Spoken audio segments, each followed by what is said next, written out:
Hi, my name's Kevin, and I wanted to take a minute and talk to you about options that you might have in the Albuquerque area for homeless prevention.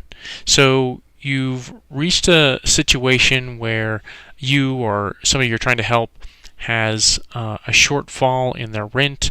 It could be extreme in that many months of back due rent have accumulated, or it's just started to happen.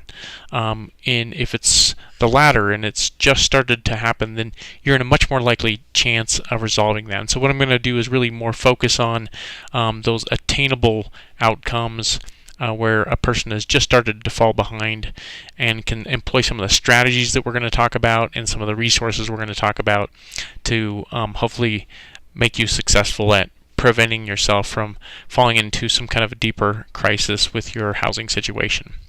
So one of the things that we're going to take a look at here is a resource called the Albuquerque Coordinated Resource Guide. It's ABQ CRG.org. Looks like this. We're going to go over to the main page here, and it's at abqcrg.org.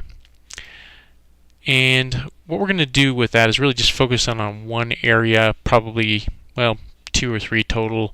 And those are going to be the income section, the homeless prevention, rental and utility assistance section, and then the legal section, because that's really going to cover everything that we talk about here.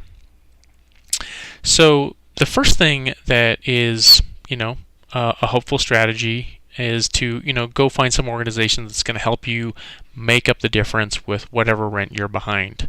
And some of those can help with utilities as well. So what you would do is go to the Albuquerque Coordinated Resource Guide, Rental Assistance.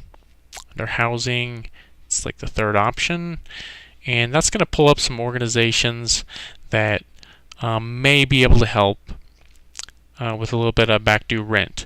They're listed in order of their likelihood of being able to help you, but keep in mind they actually get a very large number of requests. It seems especially around holidays for people that are behind on their rent. So keep in mind that even though they are willing and able to help, sometimes there are a lot of times where they're not able to. So kind of go in with that in mind. The next thing that we're going to talk about is if you have the ability to go out and work or work part-time, there are a lot of opportunities in Albuquerque to come up with some quick cash. So this is actually oftentimes a much better opportunity. So if you go to income and you go down to the short-term employment and income option, you can kind of take a look through here. There's a lot of everything from paid research studies to staffing agencies, day labor. So it's a good idea to just see which of those can maybe get you another bit of quick cash on the side and help you take care of your crisis situation. I also want to talk to you about some of the legal help that can be out there. Now, the most important thing to think about when you're wanting to go get legal help is there some kind of violation with your tenant rights or with your lease? Is there a violation of these documents? So take a look at a few things first. Take a look at your lease and take a look at this New Mexico Renter's Guide. I'm going to show you where to find it real quick in the Coordinated Resource Guide. You're going to go to Services, then down to Legal, and the first thing that pops up here is the New Mexico Legal Aid Renter's Guide, tenant property manager, legal rights for the state of New Mexico. So that is a really good place to start. And then if you have discovered that it really looks like you have a legitimate issue with a violation of your lease or your tenant rights, go ahead and call Legal Aid. They're a statewide organization, probably one of your best options. And there are some other possible legal options there, but that's probably going to be your best bet. Okay, so the last thing that we want to throw out there is that if you have an opportunity to start working with your property manager earlier in the game, hopefully, and get this thing worked out, whether it's a payment plan, you're trading labor, you're doing anything you can to work this out, that's going to hopefully prevent an eviction on your record, which could make it much harder for you to rent in the future. So you definitely do not want to get that eviction on your record. So it's worth all the effort that you can muster right now, and maybe a little humility and going to that property manager sooner rather than later. So another thing that I wanted to touch on real quickly is personal networking solutions. That could be churches or any organizations that you have a connection to, or just anybody in your social network.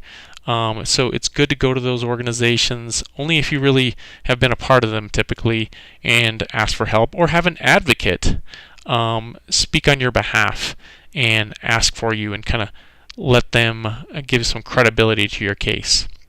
So the last thing that I wanted to mention is especially challenging situation. This is when you or somebody you're working with already has a 3-day eviction notice. They've accumulated a large amount of rental arrears, and it's really made their situation quite difficult to work with.